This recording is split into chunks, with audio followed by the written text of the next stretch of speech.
The Gilas Pilipinas women are heading to the World Cup.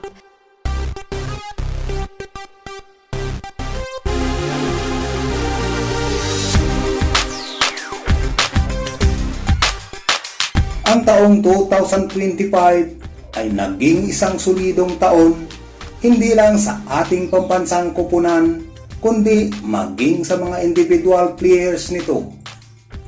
Although may ilang pagkakataon na nagdulot ng hindi maganda at negative impact sa ating koponan.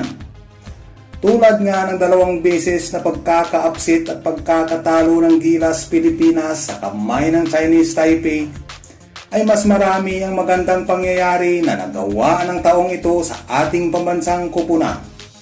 At yan ang ating tatalakayin at pag-uusapan sa bidyong ito.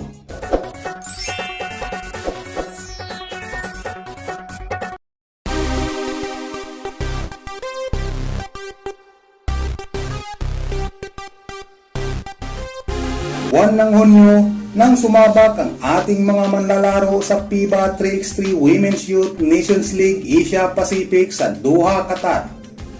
Ang naturang kompetisyon ay nadumina ng ating koponan, kung saan 4 sa 6 na stops ay naipanalo ng ating mga pambato. Dahilan para makapasok tayo sa 2025 FIBA 3x3 Under-23 Women's World Cup. The Gilas Pilipinas women are heading to the World Cup. The Philippine squad punched their ticket to the 2025 FIBA 3x. At naging dahilan din ito para umangat ang ating koponan mula sa rank 22 para akyat sa FIBA World Rank 14. At ito na ang pinakamataas na naabot ng ating koponan sa FIBA 3x3. Ang naturang lineup ay kinabibilangan ni Cielo Pagdulagan, Christine Cayabyab, Cheska Apag, Jim Miñano, Elaine Itang at Casey De La Rosa.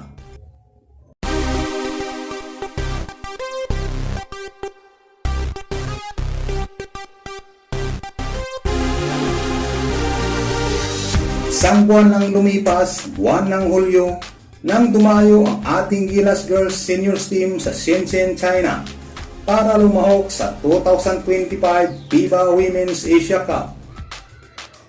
Sa naturang kompetisyon, nagawa ng ating koponan na makaiwas at lumagapak sa Division B. Nakuha ang 6th place para manatili sa Division A, ang division ng malalakas na koponan sa Asya.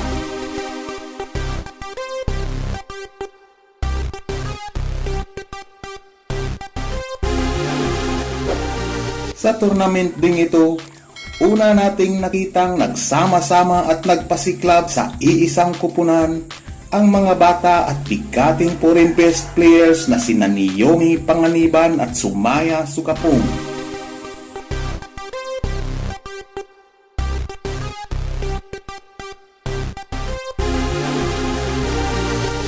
Ang naturang tournament ay pinangunahan ni Vanessa De Jesus at Kate Castillo sa scoring.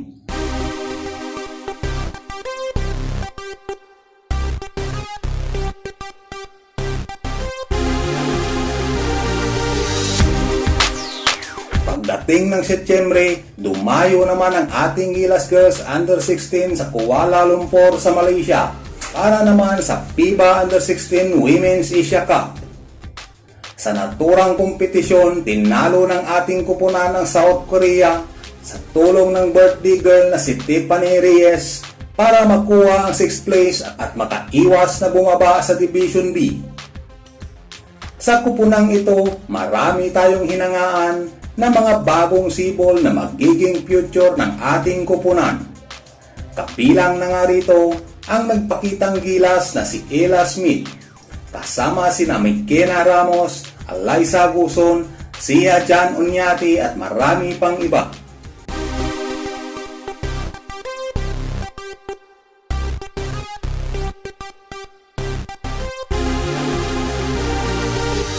Buwan ng Nobyembre naman at sa unang araw ng Disyembre, tinalo ng ating Gilas Men's Seniors Team ng 2 beses ang koponan ng Guam sa FIBA Basketball World Cup 2027 Asian Qualifiers. Sa 2 beses na paghaharap ng 2 koponang ito, puro tambak ang inabot ng Guam sa lalong lumalakas na lineup ng ating national team. Ang naturang laban ay pinangunahan ng ating naturalized player na si Justin Brownlee at ni Dwight Ramos.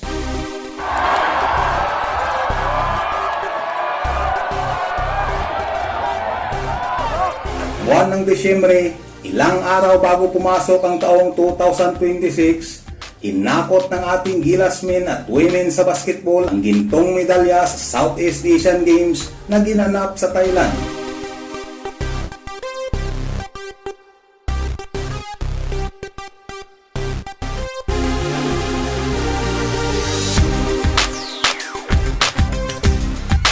Sa ating Gilas women's team, naging agaw pansin ang dalawa sa pinakabatang miyembro ng Gilas lineup na si Sophia Dignadisi at si Sarah Hain. Sa ganda at husay na ipinakita ng dalawang ito sa loob ng court, the future is bright talaga para sa ating national team.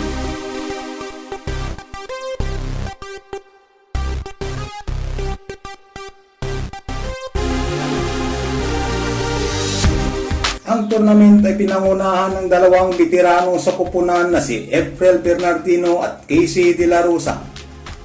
Sa ating Gilas men seniors team naman, bagaman kinulang na sa oras dahil sa pagpalit ng roles ng Thailand Committee para sa basketball games, nakuha pa rin may panalo ng ating kupunan ang lahat ng laban. Ang pagkakadepensa ng Gilas Pilipinas men sa SEA Games title ay pinangunahan ni na Bobby Ray Parks Jr., Jimmy Malonzo, Poy Aram at ni Robert Bulik. At syempre, credits sa lahat ng players na kasama sa lineup. Anong masasabi niyo mga boss sa naging achievements ng ating mga kupunan sa taong 2025? Mag-comment lamang sa baba. I'm out!